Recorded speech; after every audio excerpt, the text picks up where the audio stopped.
Jesús i l'inici de l'Església.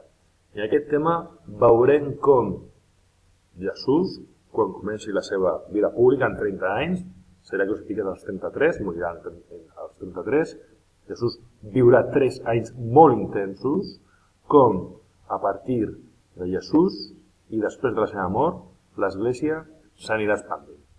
Comencem pel primer apartat, seguidors.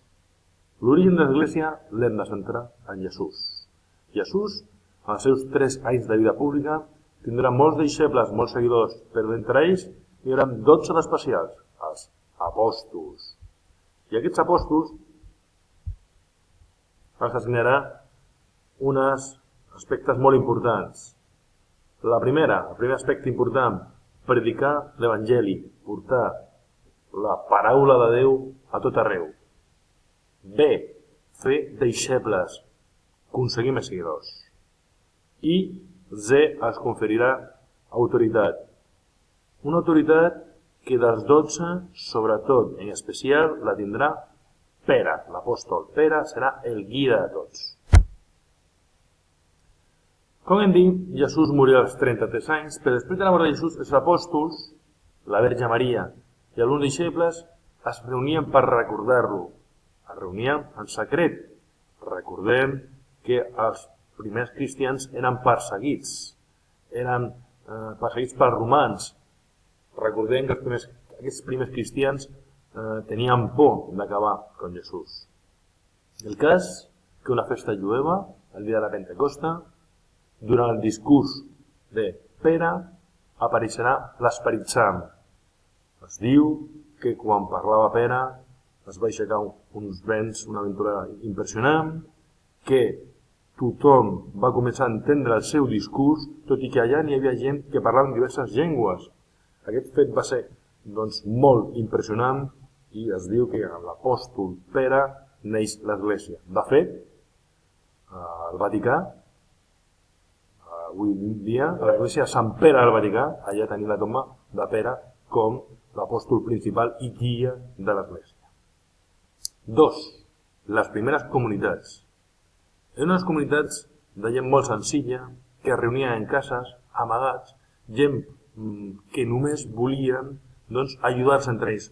N'hi havia un sentiment d'ajuda, un sentiment d'estima molt profund. Però aquests gegants eren molt intensos, tot i que estaven mal vistos i perseguits per les autoritats romanes. Cada vegada augmentaran el número i els apòstols veuran que davant de tant nombre de gent necessitaven més ajuda i tiraran els diaques per ajudar-los en aquesta tasca. 2.1. Les persecucions. Ja hem dit que eren perseguits. Pere i Joan seran empresonats. Arrestaran els apòstols. Fins i tot a Esteve el lapidaran. Es considera el primer màrtir de l'Església. Què significa lapidar? Doncs lapidar és una pena de mort molt cruel, molt violenta, on es col·loca el reo al centre i li llancen pedres fins la seva mort. És una mort realment molt dura i molt cruenta i l'apòstol Pere va morir així. Després d'aquest martiri, els cristians es dispersaran, tindran por, no voldran morir.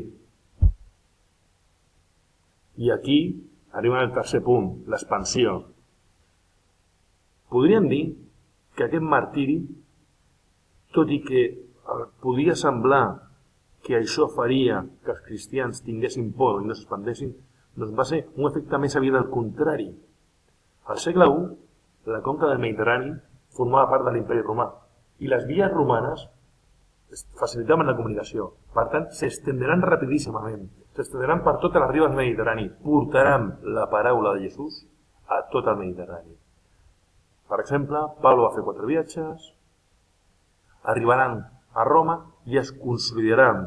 De fet, allà està el centre de l'Església, de fet, allà està la tomba de l'apòstol Pere, de fet, allà està la ciutat del Vaticà, on l'església més gran del cristianisme, Sant Pere del Vaticà, és el centre del cristianisme actual.